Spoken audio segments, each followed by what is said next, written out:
In July 1991, while Dirk Tanis slept, a fire began in the kitchen.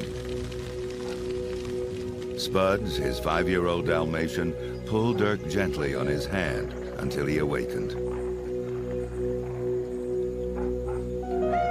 When Dirk was out of danger, Spuds raced back to rescue the family kitten, carrying her outside to safety.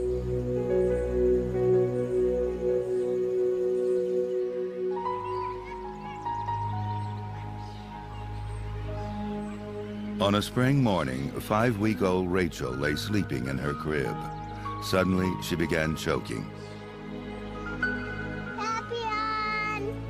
The family collie, Papillon, ran to Rachel's mother, barking wildly until she followed. He saved my life and I like him. Papillon's quick thinking brought help just in time.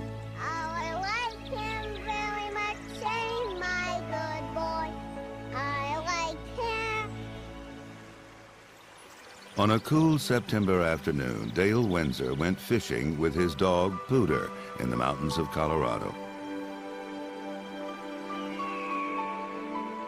He lost his footing, fell into the river, and lay unconscious.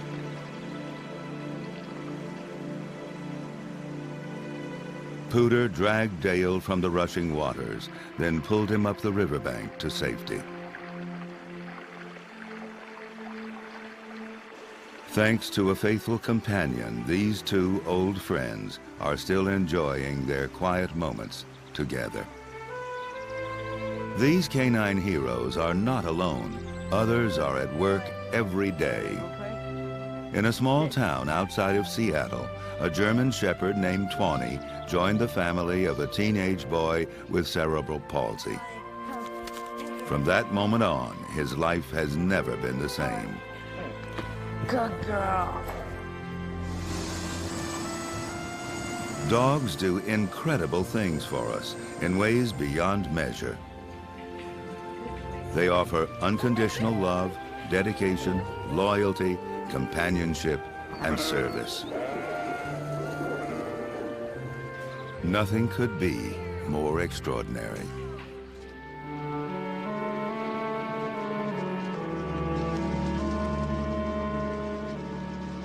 This is the story of some incredible canines. It's a story that begins deep in the past. Thousands of years ago, our ancestors developed a relationship with a creature of the wild. It is no surprise that people and wolves would be drawn together, for we shared so much in common. Like us, they were intelligent social hunters that lived in small families closely bonded to each other. No one knows exactly how the relationship began, but a young pup was probably adopted and cared for. It became a member of human society, loyal and affectionate to its new pack.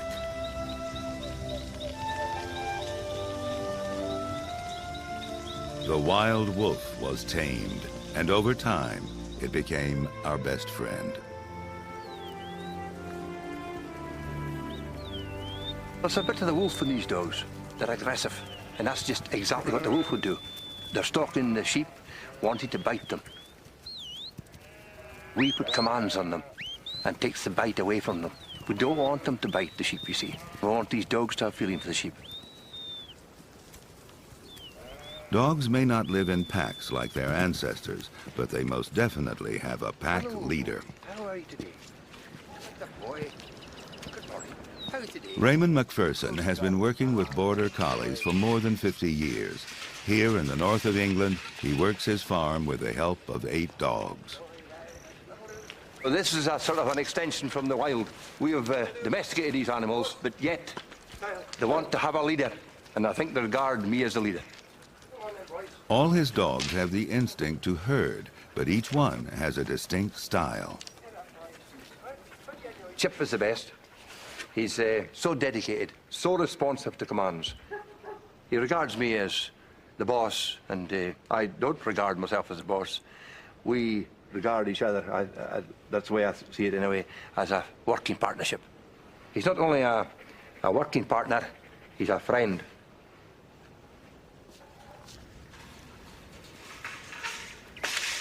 At the heart of this partnership lies a dog's natural desire to please its leader. But Border Collies have another deep desire: to help tend the flock.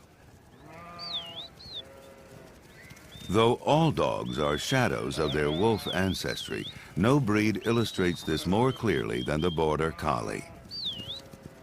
The predator lies just below the surface.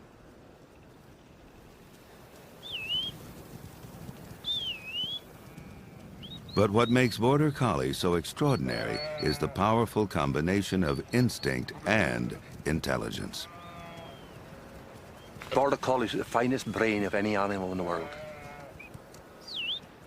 His capacity to take commands and to be trained is beyond all imagination. When I want my dogs to go left, I say, way to me, lie down. I want my dogs to go right, I say, come by, lie down. Way to me, lie down. Come by, lie down.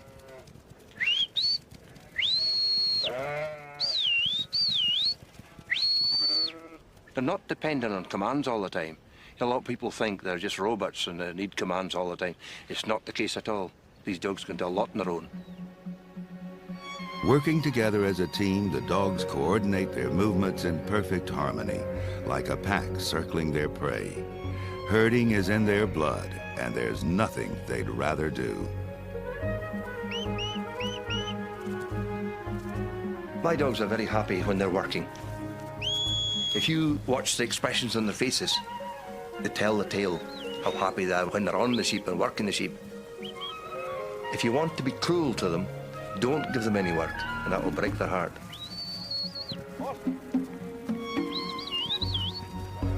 Managing 2,500 sheep is exhausting work, but these dogs never complain. Border Collies can work a 16-hour day.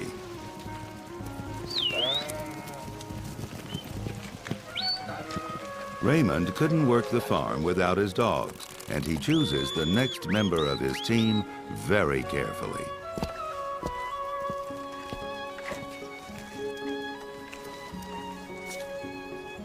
The pups are born and bred to herd, but each one has a distinct personality.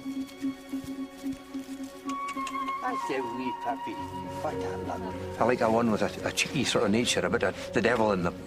That's the best one in the long term. There's one stalking on the other one, funnily enough. That white-headed one stalking on the other one, so that's a start. So I could guarantee that one will work.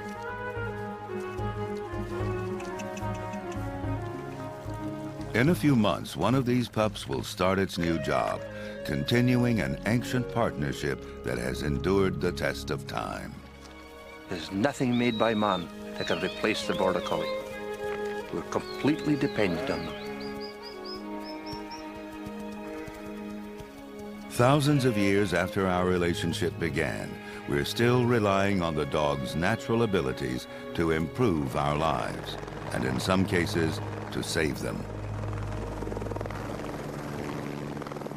Specially trained search and rescue dogs could mean the difference between life and death in the Colorado Rockies. They're on call for that moment when disaster hits the slopes.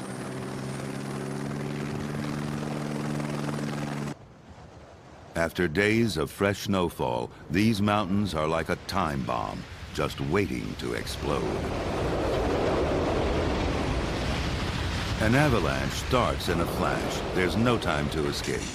Anyone caught in its path has little chance of survival. Don't spend any time looking at this guy's face. In this home video, rescuers and their dogs have just found a skier trapped by an avalanche. Let's go!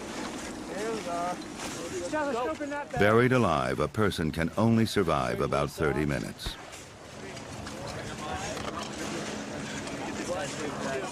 This time, it was too late.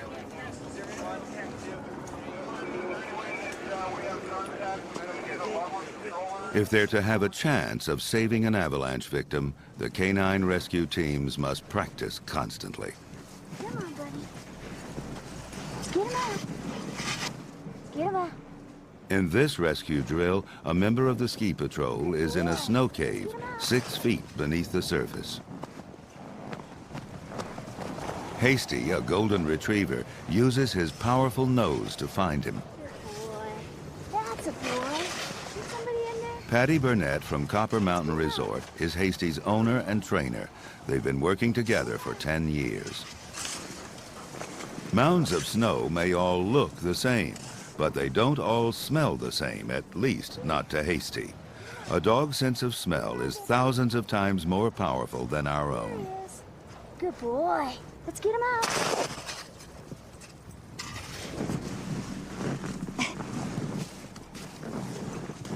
What I'm trying to do with him is, because this is deeper, I want him to narrow it down to a more exact location. Sometimes when the dogs are alerting, the tail actually will go in a circle. Right now he's so intent on his work that it's not wagging quite as much as it normally does. Up there it goes. In a real rescue mission, Hasty would bring the first breath of fresh air. Get him! Get him, Hasty! Hasty, get him! Retrievers love to fetch, and Hasty works hard to get his reward. This is just a tug toy. The dogs really enjoy tugging, and so we have to give them some kind of a tangible reward after they've found the person. So we'll tug with them. They get the idea that they've got to get this tug toy, though, from the person in the hole. Hasty is a skilled professional, but that didn't happen overnight.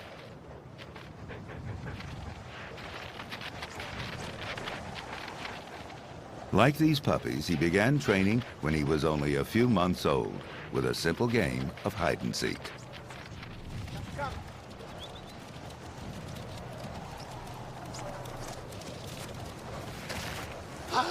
Good boy. The idea here is to make a real simple, easy exercise for the dog to solve so that they can learn that the game is fun.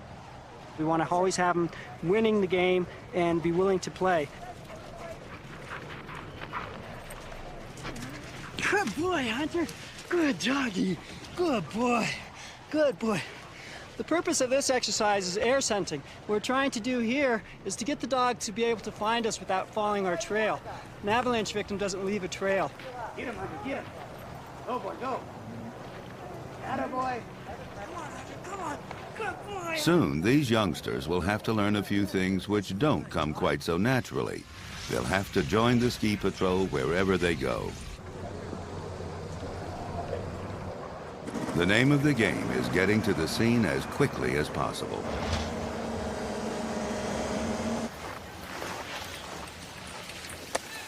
The dogs have built up quite a reputation at Copper Mountain. It's really funny if we're running down the hill and they're coming on the chairlift overhead, they'll yell down, "Hey, there's Hasty," or "There's Skatey or Sandy." These dogs love their work. These dogs may be having fun, but their efforts could be an avalanche victim's only hope.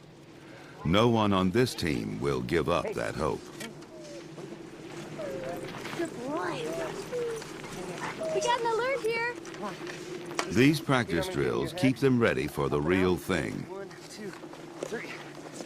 Okay, we're gonna wrap you up. We're gonna get you out of here into a place warm, okay? Go ahead and head right down the road with them.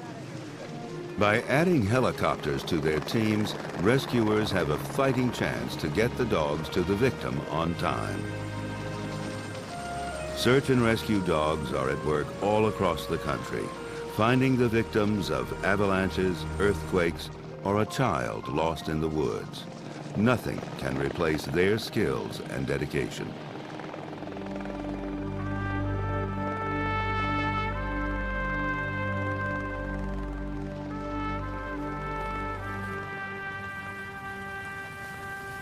Even when we humans bring trouble on ourselves, we can still rely on our loyal friends for help.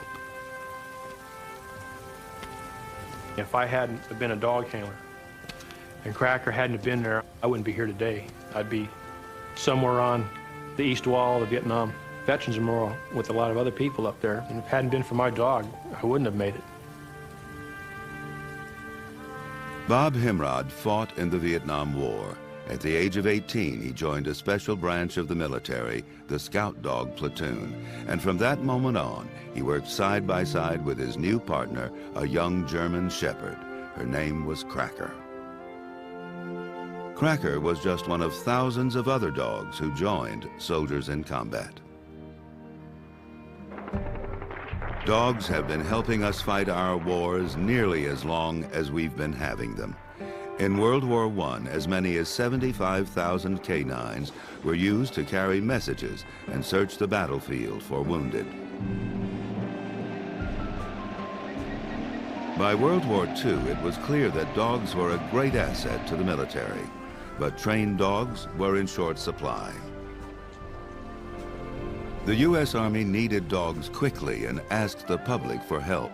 More than 40,000 pets were donated to the war effort.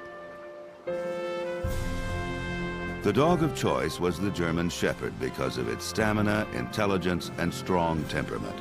Like all soldiers, they first had to go through rigorous training. Whatever the breed, war dogs needed to be in top condition and ready for anything. The military found uses for every facet of the dog's natural instincts. Keen senses of smell and hearing, endurance, speed, and loyalty. Even when seriously wounded, many dogs kept running to finish the job they were asked to do. As scout dogs, they were used to detect the enemy and warn of approaching danger. Canines in combat, loyal and intelligent members of the armed forces. As weaponry advanced, one might expect that dogs would become obsolete. Nothing could be further from the truth.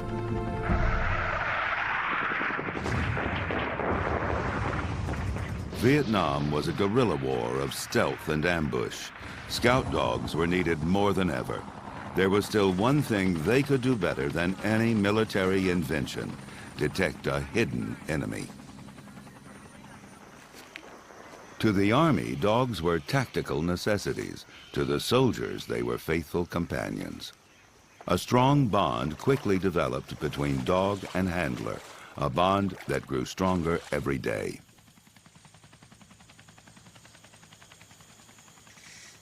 Bob Himrod was a handler in the 49th Scout Dog Infantry Platoon. His first assignment was to choose his canine partner. One in particular caught his eye. Her name was Cracker. Her military brand number or tattoo in her left ear was 60X1. That's how they identified the dogs. The other dogs, like, you know, hi, how are you, and then went on about their way, but she stayed and wanted to play and be friendly. I guess that friendships would kind of chime me into her. The handler and the dog had to be basically one and the same, and you became a team, so you got totally dependent on one another. She looked to me for her protection, I looked to her for my protection. On mission, we would get up in the helicopter, and she always got real excited because of the noise and the rotors going, and she'd jump right up in the helicopter, and we'd fly off and then fly into a landing zone. I had to be careful because she just about pulled me out of the helicopter a couple of times.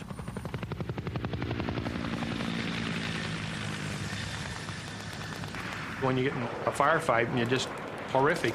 Umpteen dozen people are trying to kill you, and you don't know what kind of trap they've set for you. Without the dogs, you'd have walked into stuff. Bob Himrod and Cracker had been able to stay one step ahead of their enemy until a fateful day nearly 30 years ago.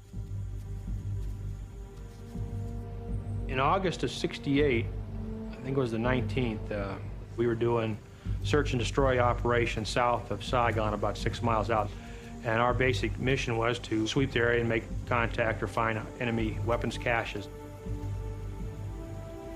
We were tasked to walk a dike and sweep the bank of a river down there. I had the lead element, put my Cracker on harness, and she started working. And she had been somewhat fatigued already because we worked some other areas. I had walked up another, 10, 20 feet into this heavily vegetated area. there was a kind of like a tree limb or branches across the trail there. Crackers went underneath the branches and stood up, and we heard a distinct popping sound. When she bumped the limbs, I went to turn to get away, and the thing went off. And she's gagging, but was still standing, and I yelled for the medic to get up there, and she walked back about 5 feet and then laid down.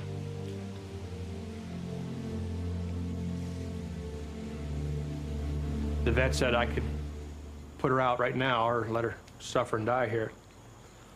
So I said, well, give her the needle, and he put the needle in her, and she went real quick. Just before she went, she kind of looked up and looked me in the eye, and I'm not sure whether it was a betrayal or a goodbye. But in any case, she died. This is some I've kept all these years. That's her branded name, Cracker, 60X1. I put on there about 28 years ago. And this is the leash I had on the end of my hand. And as you can see, there's numerous shrapnel wounds, just metal buckles bent over. This was 6 feet away from the explosion plus the dog. If she hadn't been there and caught all this fragmentation, I don't think I'd be here today.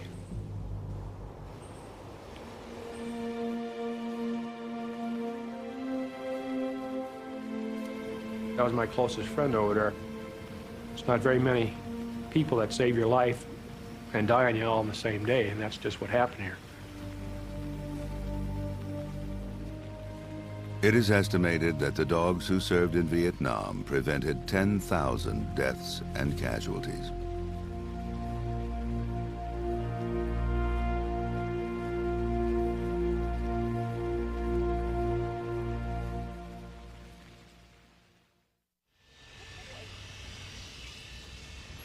From the moment our relationship began, we've been finding new roles for dogs in our lives. Canine Companions for Independence, located in California, trains service dogs to help the disabled. Before this puppy is accepted into school, he has to take an entrance exam, a temperament test, to evaluate his personality. A service dog should enjoy being with people and accept their leadership. And he must remain calm under almost any circumstance.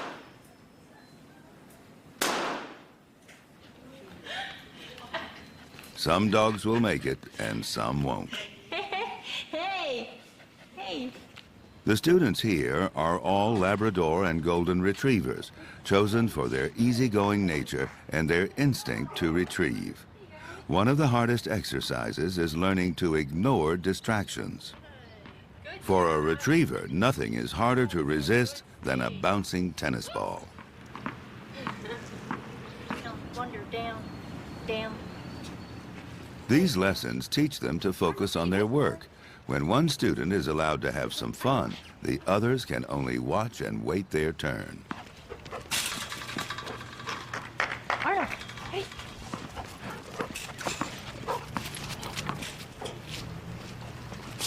Don't. They must learn that there is a time for work and a time for play. Don't. Down. That's good. Release, release. That's it, release. That's it, release. Go, it's release. After months of training, they can resist almost any temptation. Leave it. Good boy. Students can only eat when they have been given permission. Okay, Arnold. Arnold, get it. Good. Soon, these dogs will be helping the disabled with everyday tasks that most of us take for granted. Get it. That's it. Here. you. Thank you. Good boy. Oh, that's it. Switch. Yes, good job. The need for graduates is so great that there is a long waiting list. Great. Fully. Up. Light. That's it. But fortunately, this is not the only school for service dogs. Other canines are learning the same skills, but in a very unusual setting. In Washington State, at a correction center for women, dogs live in prison. Their trainers are inmates, all of them convicted felons. Oh, good boy. That's very good. The Prison Pet Partnership Program, directed by Jean Hampel, gives both inmates and dogs a second chance. Very good boy, touching that. Yeah, yeah. The women learn job skills, and the dogs are saved from almost certain death.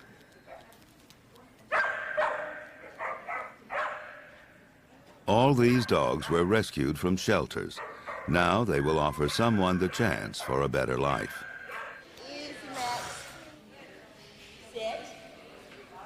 The inmates often train with volunteers and people looking for service dogs.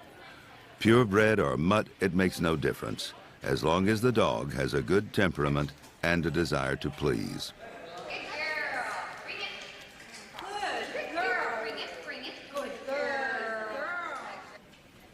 For women like Yvonne, this is a 24-hour-a-day job. The dogs live with the inmates in their small cells. But she knows her hard work will make a valuable contribution. The things that we teach them here in the institution, they're going to go out and they're going to utilize that with someone who needs that, you know, as a part of their life. That's how they're going to get by on a day-to-day basis. And that's just really fulfilling inside, knowing that by me teaching one of my dogs how to open a door, when she gets placed with the person, that's how they're going to get in and out of life. 1 year ago, Tawny was placed with Chad Norris, a 14-year-old boy with cerebral palsy. They've come back to polish some of her skills. How you doing, my dear? Kids at school keep Chad's visit reunites some old friends. Carolyn was Tawny's trainer. The first time I saw Tawny come back in with Chad for training, I was really happy. I was just, I don't know, I was almost in tears, but I was just happy, you know, to see something that I did that was good. There you go, sweetie. In the beginning, there was a little problem. She was a little stubborn little girl. Good. Now reward the She turned out to be a pretty good dog in the end. Tawny and Chad were paired up after careful evaluation of both their personalities. It was a perfect match. But training is an ongoing process, one that's difficult for both of them. They're still learning how to work together as a team. Tell her to wait. You go across to where you dropped the food the last time. She's helping him a whole lot. She's getting him independence where he don't have to have other people helping him as much. She's there for him. Pause. Good girl. Makes me feel really good to know that not only did I help save her, but I'm helping someone else. Chad is in the 8th grade, and in a way, so is Tawny. They face the challenges of school together. Bye. When Tawny came into our lives, the burden every day of handling with a handicapped child just seemed to just kind of lift. She was a blessing to us. For the first time in Chad's life, he's able to go and do things on his own now.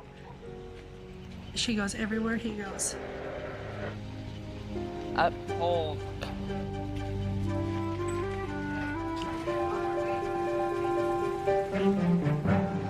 One day it's sunny, one day it's not.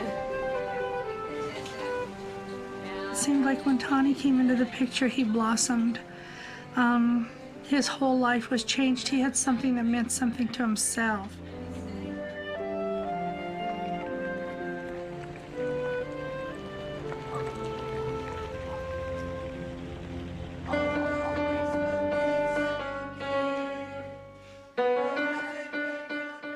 Tawny has helped Chad more than just working for Chad. You sound just like them, except you jump down further. Tawny has helped Chad come out of a shell that he was in. And then you go up. Okay. Ready and go. Hi, Chad. Hi, Chad. She's just brought friendship all over because he is able to communicate with people. Yeah. Doggy is 14. And by communicating, asking questions about his dog, they say, hey, this kid's not so bad after all. He can talk just like you and me. A lot of hands. This is great. Okay, here we go. Describe snakes. Okay? We can go the good things and the bad things about snakes. Yeah? I got 2 of them.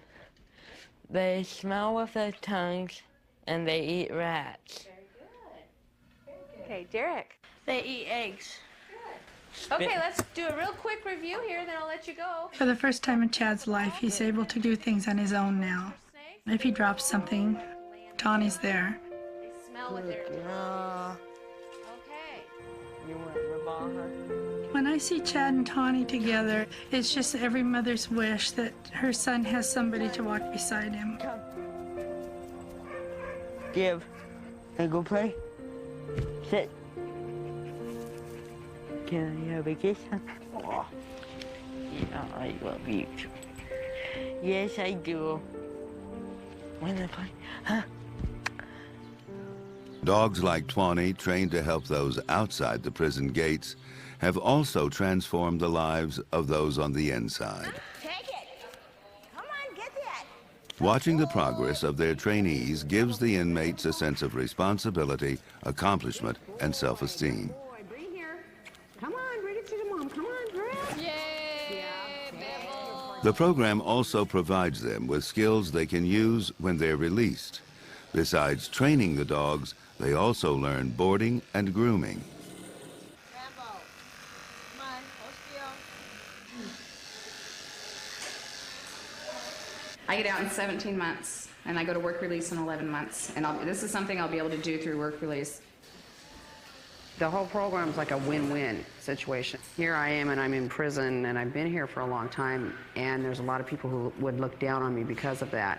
And he, and Lex too, down there, they were gonna die because nobody wanted them.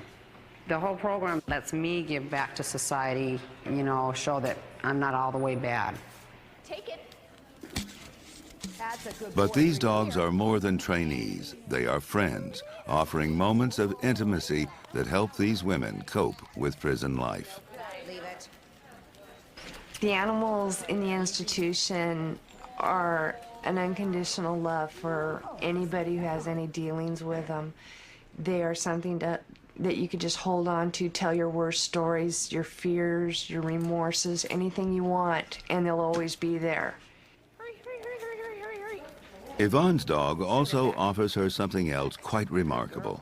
Yvonne has seizures, and Cinder can actually detect them before they occur. She's being trained to warn her of an oncoming seizure. Cinder front. No one knows what dogs like Cinder are perceiving, although they may sense a chemical change in a person. Sit. Very nice. Let's go. Cinder came in alerting. She is the perfect dog. She is a physical alerter, and she is very sensitive to my emotions and what's going on. She knows where to go to get help. Each seizure alert dog has its own way of telling its owner that something is wrong. Cinder tries to get Yvonne's attention and block her path. What? She also becomes noticeably concerned. What? The dogs will let me know that I'm in an unsafe area or an unsafe situation, whether I need to sit down, lay down, or they need to get some assistance.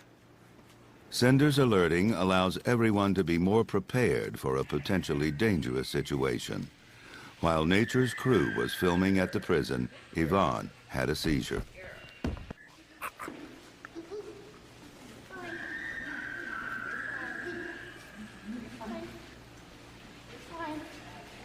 Crutchfield, get this blanket under her head. Put it The trainers use this opportunity to teach Cinder what to do until Yvonne is safe. Atta girl, you're doing fine, baby. Though she wants to lick her face, Cinder has to learn to stay calm and wait by Yvonne's side. The seizure dogs, they alert naturally, and so what we do is we try to teach them appropriate behavior, you know, so they're not in the way and they're not all over. Good job, Yvonne. It's over. People with alert dogs never have to go through a seizure alone. After the seizure, when I have my dog, it's like, you know, I cuddle up to her. It's just like a big teddy bear, something that's really comfortable and something that I know, so I can just go ahead and I can sleep, or I can totally come out of it, and I know that she's there and she's watching. Only some dogs seem to possess this remarkable sixth sense, and there are many people who could use their skills. Cinder will be placed with someone who needs an alert dog in only a few months. Yvonne will then begin training a new dog. It's over now. Even though they know how much their dogs will be helping someone, saying goodbye is never easy for any of the inmates. When you hand them over that first time and they're getting ready to walk out the door, that's really hard. We usually go back to the room and cry. But, you know, and that's why a lot of times Jean will have another dog for us right away. We'll usually have another dog in the kennel waiting for us for when that dog leaves, if it's going to be a hard one. For me, it's really hard to let my dogs go. It's like you put out everything. It's like having a child go away to college and you're missing them, you know, or not seeing them. A lot of women in here have children that they don't get to see, you know, and this is our children that we don't get to see anymore. You know, we've raised them, we've taught them everything that we know how to do, or the best that we could do. And a lot of times we don't get to see them again. You know, they're enhancing someone else's life and making it better, but it's still a chunk of ours that goes. Cinder's gonna be one of my harder dogs to let go, just because of that bond was so quick and so tight, and everything she does is what I would want if I had one. But she's gonna enhance someone else's life, and she's gonna make an excellent seizure alert dog for someone.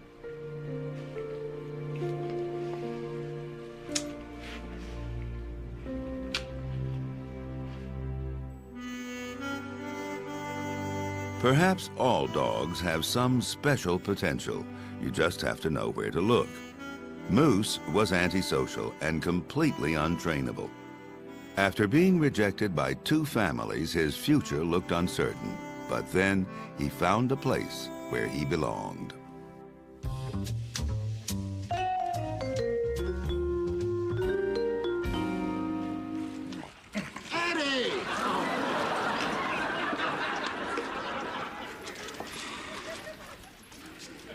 Today, Moose is an international television star.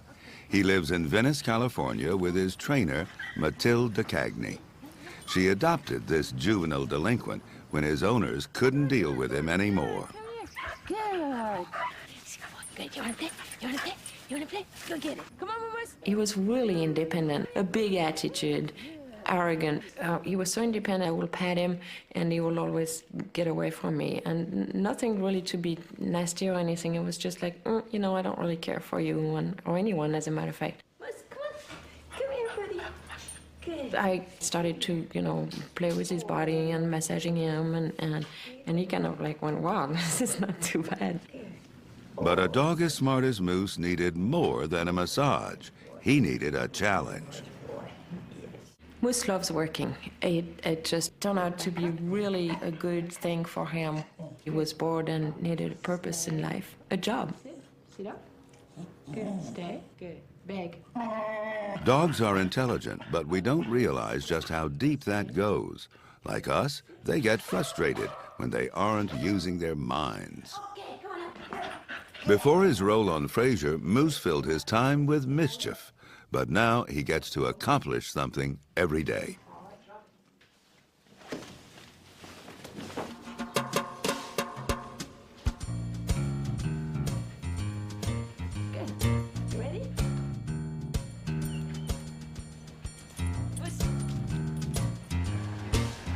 A few days each week, Matilda and Moose head off to Paramount Studios to rehearse. As soon as he arrives on the set, Moose, whose stage name is Eddie, is ready for action. This is where he's at his best.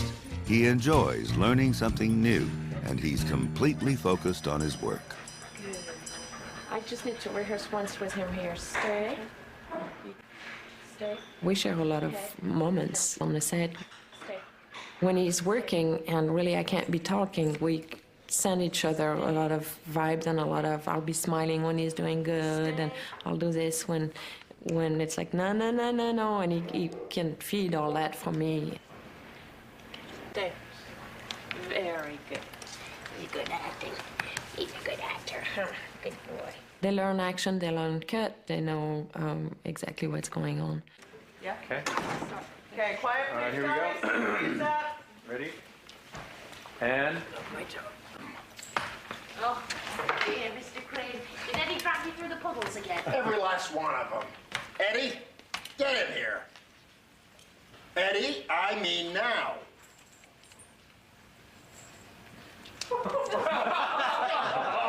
What am I gonna do with you? My shoes are soaked. Eddie, look at me when I'm talking to you. Eddie, listen to your father. Moose gives his all because it makes him happy.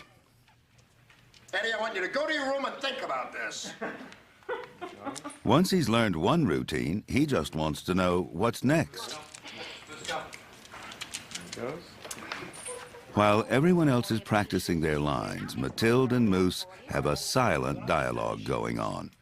The two of them exist in their own little world. Oh, all right, you're forgiven. Yes, I love you too. You know, you'll always be my best boy. When you spend so much time with the dog, working and living with them, you kind of almost feel like it's a marriage.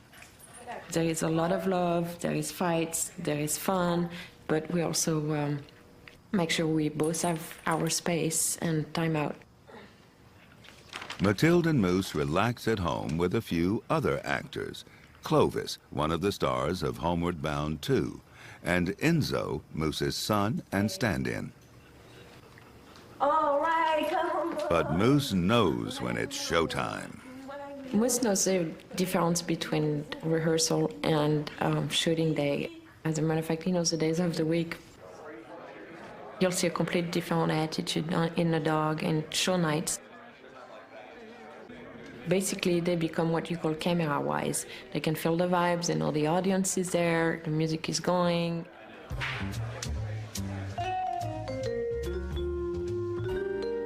Eddie, get in here. Eddie, I mean now. What am I gonna do with you? My favorite shoes are soaked. Eddie, look at me when I'm talking to you. Eddie, go to your room.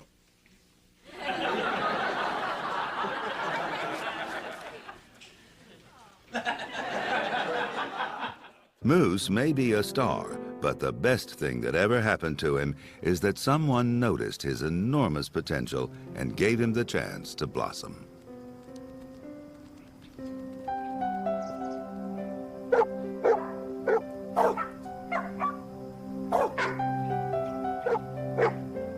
There are about 50 million dogs in the United States alone. What if they were all given the same opportunity?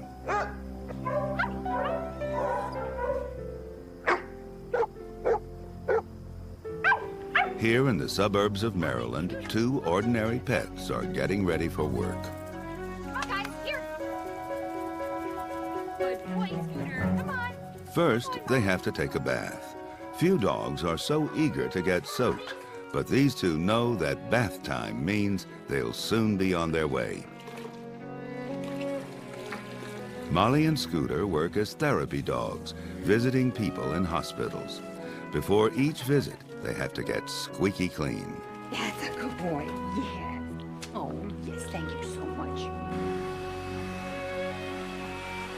Sue Patrick volunteers with her dogs because she knows how much they can help patients.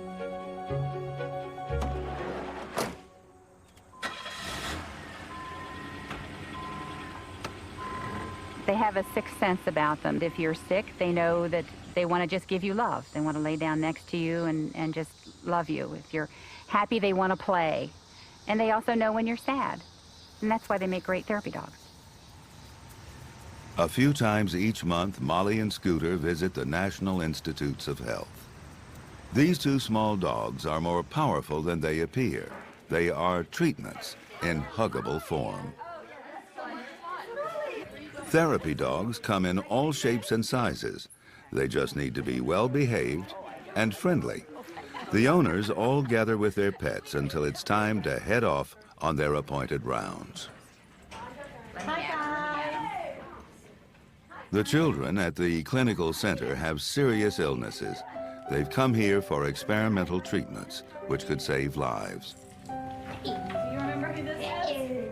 There's the brush, there's the brush. Some of these children are hospitalized for such long periods of time, and you're just bringing a little joy into their life. Kisses, kisses. Oh, Molly. When the children don't feel good, and you bring the dogs in, it's the look on their face. Come on, go. I was in the hospital for a month. Now I really miss my dog at home. When the dogs came in, they jumped right into my bed and slicked me. And that made me feel a lot better. There you go, Scooter. Doesn't say yellow. Half the time she gets up on her. Wait for him to go. Say, come on, Scooter. All right, Scooter, heel. Good boy. While they're administering the chemotherapy, it makes them sick and it hurts. And of course, that's upsetting to the children. So the dogs act as a distraction. When he's doing a good job, say, good boy, Scooter. Good boy, Scooter. You're doing such a good job walking him. Good boy. Can you tell Scooter to heel? Heel. Good. The patients here get unconditional love out of participation in our pet therapy program. One of the things that I've noticed with my patients is that they perk up when the dogs come into the room. It's quite often it's the only time that they have any kind of contact in bed with another living thing as opposed to lines and tubes.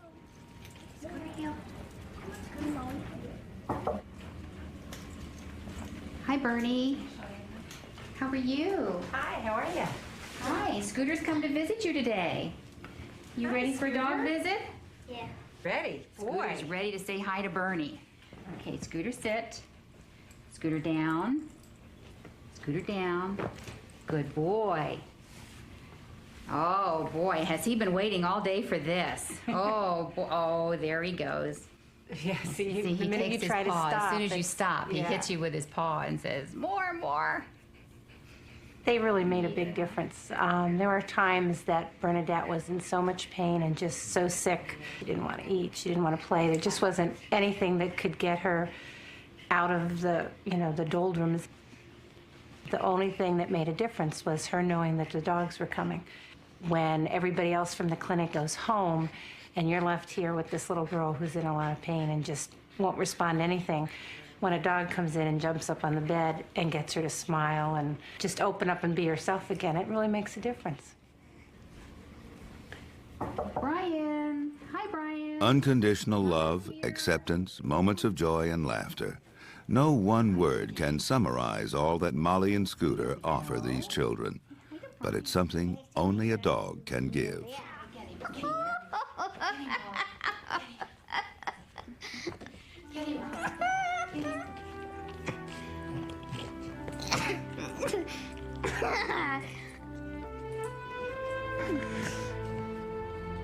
What makes dogs so extraordinary? Is it something they're born with, some physical ability?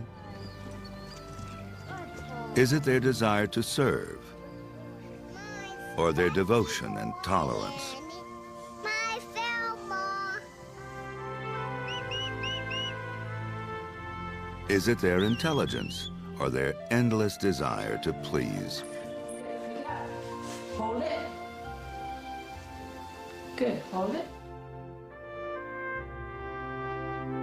And what is this bond that draws us together? Is it something we will ever understand? Do we really need to? Yeah. Whatever it is, it seems like it will last forever.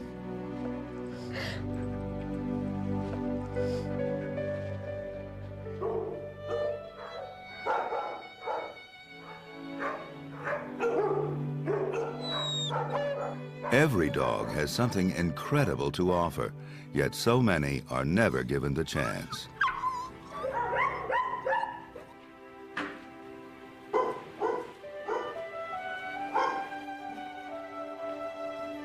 Millions of dogs are brought to shelters every year in the U.S. alone. Though most will never find a home, many are being rescued every day by someone looking for a new best friend.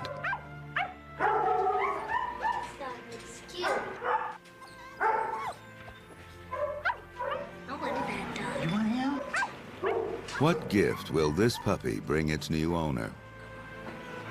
Want to hold him?